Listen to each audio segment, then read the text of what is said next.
Primer pulso económico de la temporada del año. Vamos a ver, entonces abrimos con unas noticias bastante positivas, las que nos llegan de bolsa del IBEX 35.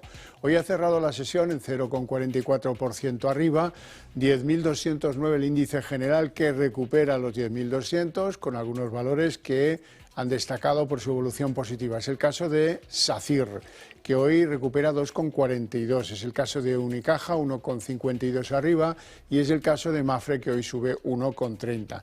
En el lado de los que hoy han tenido preponderancia en las manos vendedoras, Colonial, la que más, 2,53 abajo. En segundo lugar, Grifols, 2,26 abajo. Y en tercer lugar, Acciona Energía, que se deja en la sesión 1,76. Y a continuación les voy a adelantar algunos de los temas que seguro les van a interesar más del debate económico que mantenemos en esta mesa con los mejores expertos cada tarde para que a ustedes no se les escape un detalle.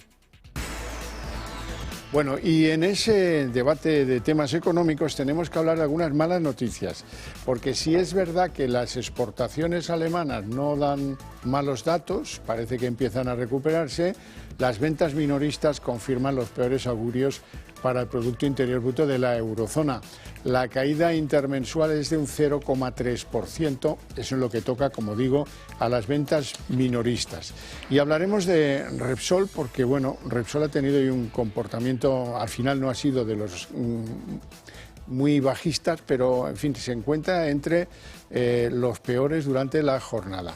Ha habido momentos en que las acciones de Repsol se depreciaban en torno al 1,5%.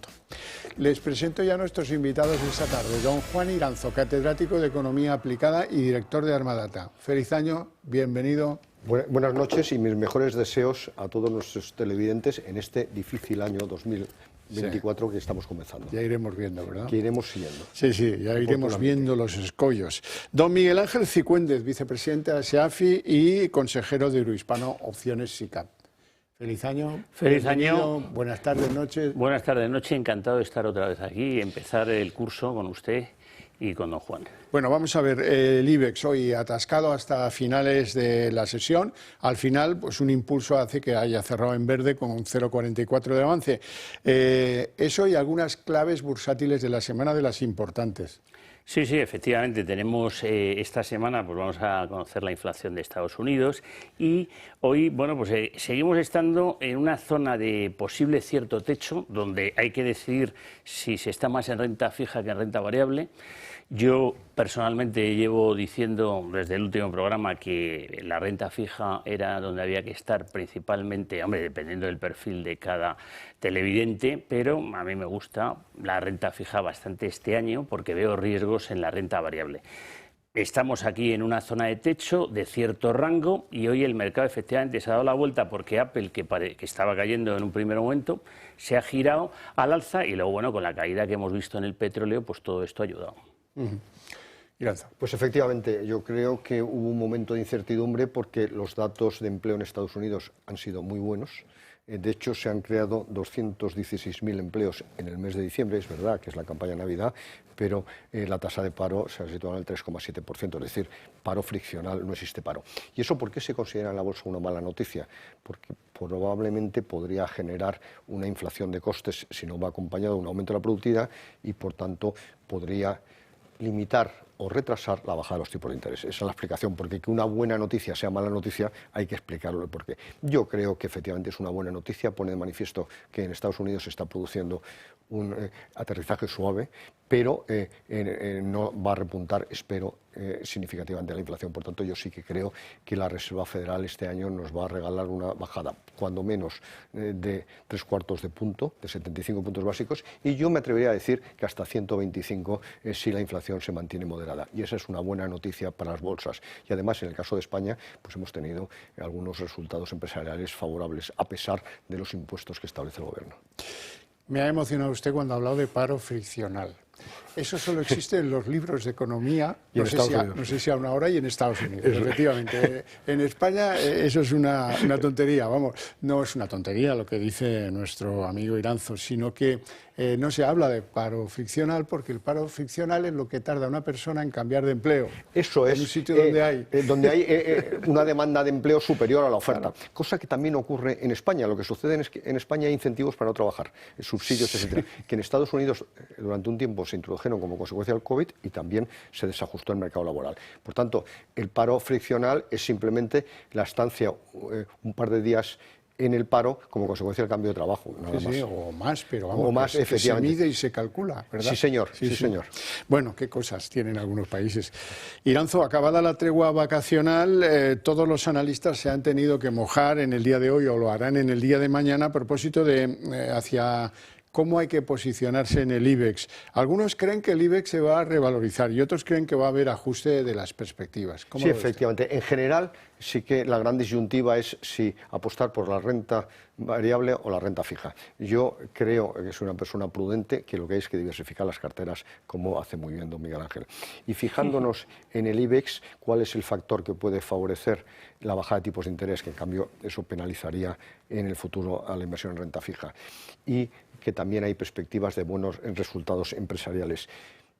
La mayor parte de los analistas, la media, el consenso, establece una revalorización del IBEX del 15% a lo largo del año, que es mucho. Otros, en cambio, son más pesimistas. Y básicamente, en gran medida, consideran que va a ser el sector bancario el que tire bastante por la escasa morosidad, porque los tipos de interés a ellos les penalizaban negativos, pero no tan altos, los más moderados les van a beneficiar, y porque, además, hay que tener en cuenta que los precios en general todavía son atractivos en el caso de la banca española. Por lo tanto, yo lo que sí que recomiendo es diversificar la cartera. La verdad es que ya nos gustaría tener una bola de cristal y poder predecir qué va a ocurrir. Creo que vamos a estar en un año con bastante volatilidad, pero tenemos elecciones en Estados Unidos, tenemos elecciones en Europa y todo eso ayuda a que los bancos centrales pues sean un poco amigos de la situación de los que están mandando para que continúen en general, ¿no? Y todo, yo creo que no va a ocurrir grandes catástrofes, pero vamos, tampoco soy un optimista. Yo la verdad es que cuando veo que el IBEX puede subir un 15, pues me sorprende. La mayoría de los analistas fundamentales, cuando les preguntan ¿qué cree que va a hacer la bolsa?, dicen, pues va a subir un 8, que es la media anual normalmente, y serían tan anchos. Y hay veces que, oye, que cae un 20 y tal. Yo es que como estoy al día a día, pues prefiero no hacer este tipo de locuraciones a tan largo plazo.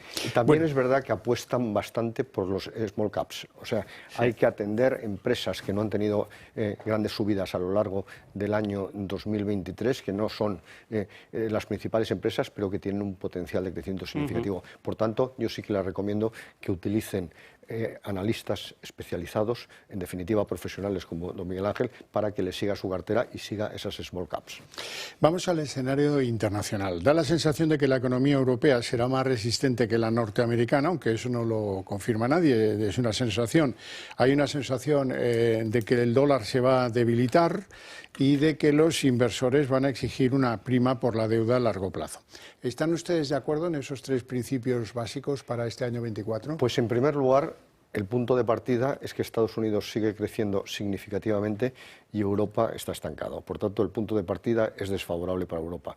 En segundo lugar, el crecimiento estimado para las dos zonas es muy parecido, 1,7, 1,6 a favor de Estados Unidos. Por tanto, el potencial de crecimiento favorecería a Estados Unidos. Pero es verdad que Estados Unidos, y ya lo ha demostrado en la última parte del año, no le interesa, no le gusta el dólar fuerte, porque evidentemente penaliza su comercio exterior. De tal manera que lo que hará muy probablemente también es vender dólares para que no se siga fortaleciendo el dólar. Automáticamente en el libre mercado el dólar yo creo que tendería a apreciarse, pero yo creo que se puede devaluar ligeramente porque Estados Unidos no es partidario del dólar fuerte.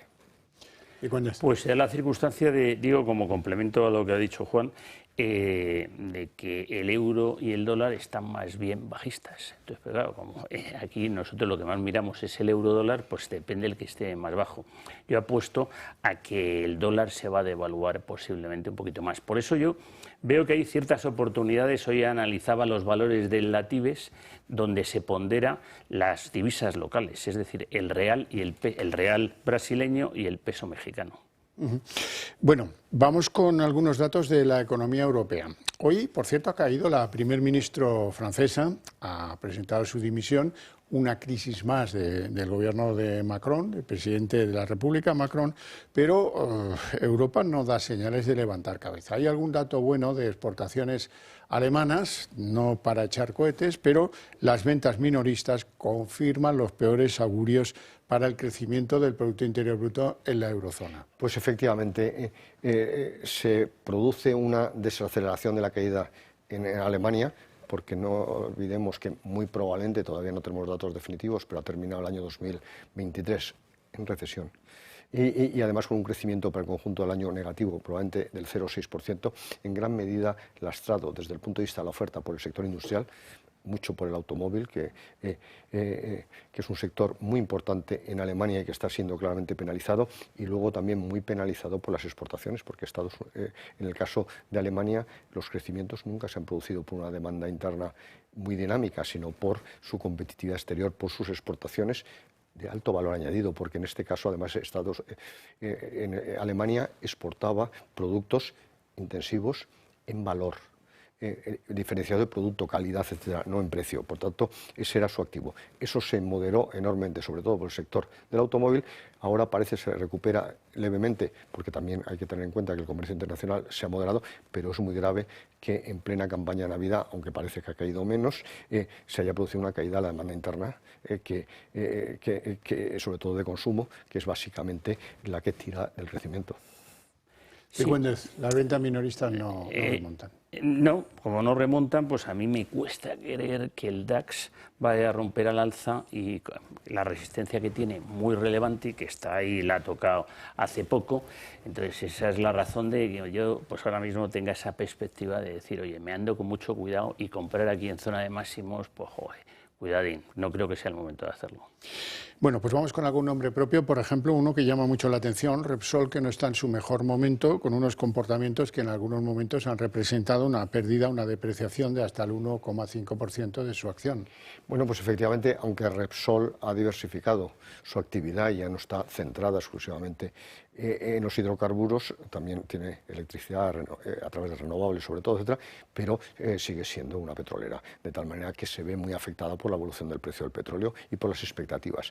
¿Y qué está sucediendo? Pues que hoy el precio del petróleo ha caído un 2,7 respecto a ayer, que está en $76,5 el barril de Brent, por tanto un precio moderado que hace que sus ingresos de explotación se moderen también significativamente. Pero es que llevamos mucho tiempo diciéndolo. Es que la OPEP, y en este caso perjudica a Repsol, lleva tirándose piedras sobre su propio tejado en infinidad de ocasiones, porque con fuertes subidas de los precios de la energía, en este caso sobre todo el petróleo, se produce una desaceleración de la actividad económica, del crecimiento y por tanto la demanda de petróleo.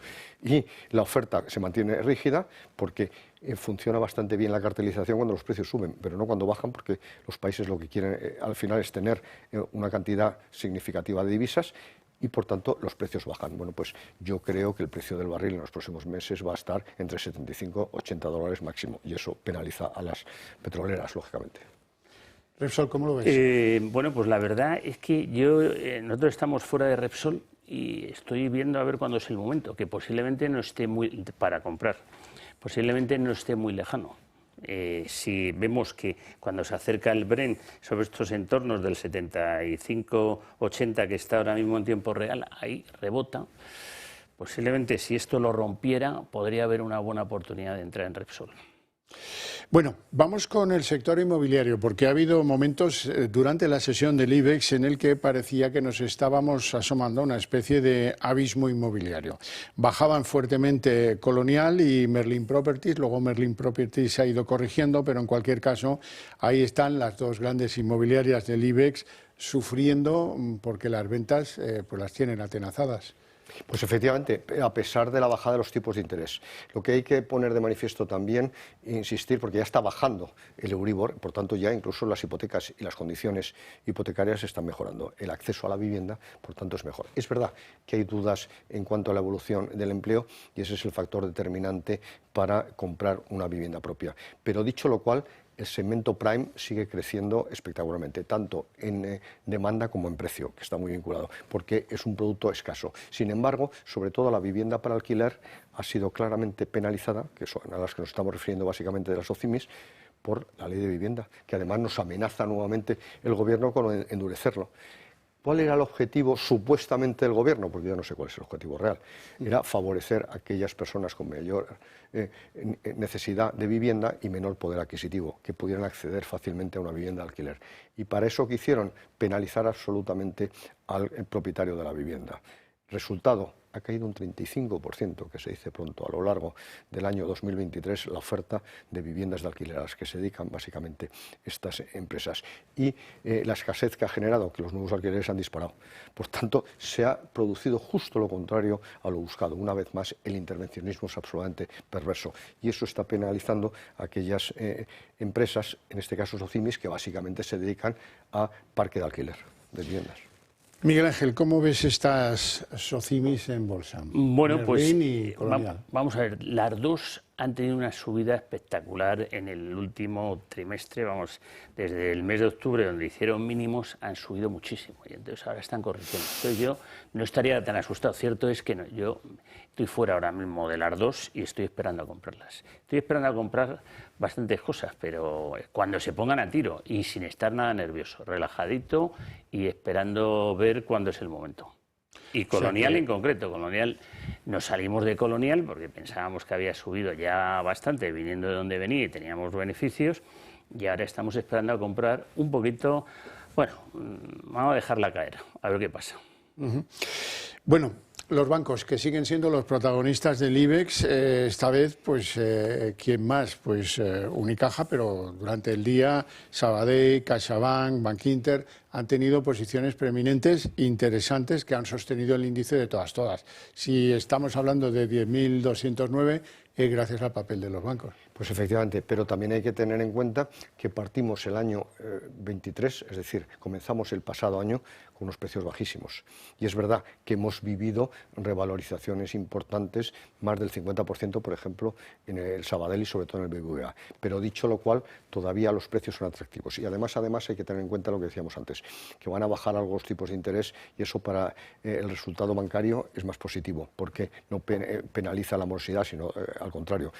Apenas ha tenido morosidad y sus resultados, pues a pesar del impuesto excepcional, que ya veremos hasta cada vez y transitorio, menos excepcional y menos transitorio. Bueno, pues a pesar de ese impuesto, los beneficios sabemos que hasta el mes de septiembre fueron 19.000 millones de euros para el conjunto de la banca española. Por tanto, ¿eso qué implica? 19.000 millones. 19.000 millones, sí, efectivamente. Eso implica que son sectores atractivos y que la demanda al final de servicios bancarios y sobre todo nuevos préstamos hipotecarios, etcétera, va a seguir creciendo. Y eso hace atractivos estos bancos, que además están ajustando muchísimo a través de las tecnologías los costes de producción, incluso en algunos casos demasiado. Es verdad que el Gobierno, y a mí eso me parece positivo, es de lo poco que ha hecho bien el Gobierno, aunque ahora lo tiene que ratificar Junts, que no va a cobrar precisamente a los mayores de 65 años, yo en general lo hubiera establecido a todos, por disposiciones en efectivo, no cobrar comisiones por disposiciones en efectivo en ventanilla. Me parece positivo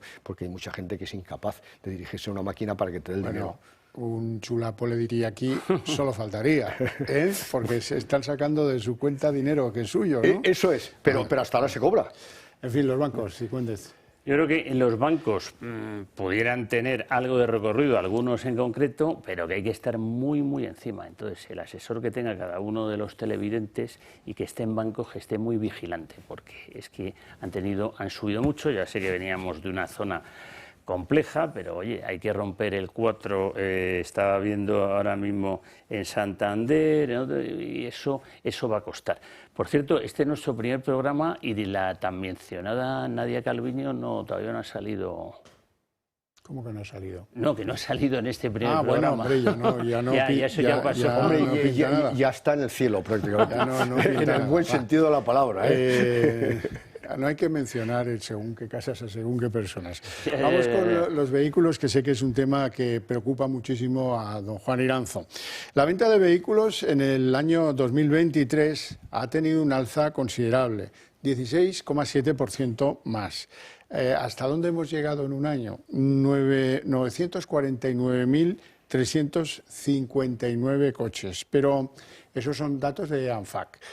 Pero eso no es mucho, ¿eh? Hombre, no, es un sector que a mí me interesa mucho porque el sector automóvil ha sido el líder del sector industrial en España desde hace muchos años. Somos el segundo país productor de Europa después de Alemania y por tanto me duele mucho todo lo que penaliza al sector automóvil. Máxime teniendo en cuenta que mi hijo Nacho también profesionalmente se dedica a ese sector.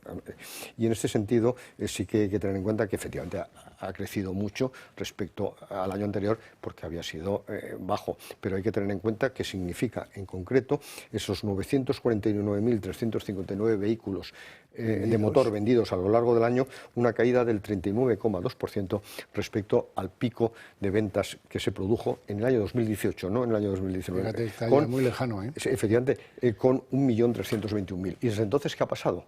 Pues aparte de todo el efecto del COVID, que tuvo un efecto negativo sobre la demanda y sobre la movilidad, etcétera, pero es que hemos penalizado al sector. Es que en concreto uno ya no sabe qué coche comprarse y sigue sin tenerlo claro. El eléctrico es alternativa para una demanda muy concreta, sobre todo de ciudades, etcétera. Se está hablando del hidrógeno y se está penalizando sobre todo el fuel, que ha avanzado tecnológicamente espectacularmente, apenas contamina, de tal manera que toda esa confusión está generando esa caída, que se ha visto además agravada por la subida de los tipos de interés de este año, claro. Y a pesar de eso ha subido este año, ha sido positivo. Cifuentes. Yo aquí lo que estaba mirando era el gráfico, según estaba mencionando, de empresas, por ejemplo Renault, y la verdad es que están en una zona ahí de rango sin definición, o sea, no animan a entrar en este momento, como muchos sectores. Es solo en algunas ocasiones ya te ves obligado a renovar el parque, pero hay que tener en cuenta que por cada vehículo nuevo se venden 4 de segunda mano, ¿eh? Esa es y muchos con más de 10 años. Pero es verdad que esa es una alternativa y una solución para provincias poco pobladas y sobre todo para zonas rurales, etcétera, porque hay que tener en cuenta que cada vez está más limitado el acceso a Madrid. Efectivamente, ya no se puede entrar si no tienes una etiqueta. Sí.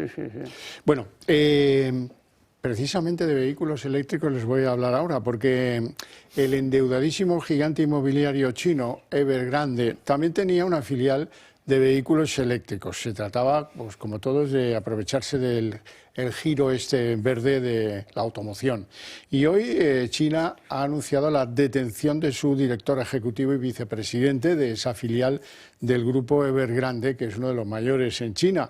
Dicen los chinos que para esto pues son un poco peculiares, que por sospechas de delitos ilegales. Digo yo que si son delitos naturalmente serán ilegales, pero bueno, así es como hablan en el país de los chinos. Sí, efectivamente, eso no es decir nada, porque obviamente cualquier delito por definición es ilegal, si no, no sería delito. Pero puede ser una mala praxis, etcétera, pero no un delito. Pero dicho lo cual, yo creo que ha habido una contaminación en el asunto del endeudamiento, etcétera, entre lo que es la cabeza matriz, que es la inmobiliaria, que ha quebrado en casi todos los países del mundo y con una deuda pendiente de pago de 300.000 millones de dólares, que se dice pronto, y eso yo creo que ha penalizado a esta empresa que se creó en el año 2019, es por tanto muy joven, y que ha llevado al señor Liu Jianzhua a la detención para justificar qué ha hecho con la deuda de esa, en este caso, empresa dependiente o filial de la gran empresa constructora. Lo que parece que curioso, ¿no?, que una inmobiliaria tenga una... Bueno, esto es muy asiático. Los conglomerados hacen un poco de todo, ¿eh? Tanto en China como en Corea, como en algunos países asiáticos.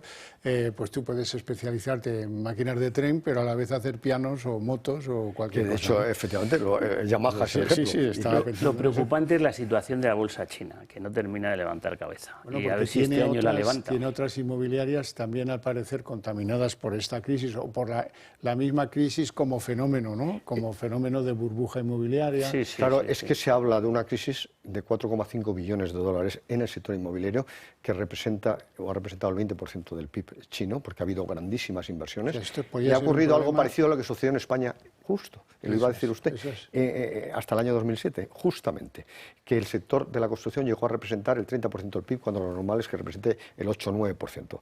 Bueno, pues en este sentido haya habido una gran expansión y muchísimos pisos, chalés, etcétera, están completamente vacíos, grandes urbanizaciones, incluso ciudades vacías.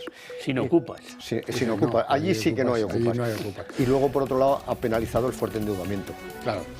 Bueno, no tenemos tiempo para más. Primer día del pulso económico y a continuación, si nos siguen, Redacción Abierta.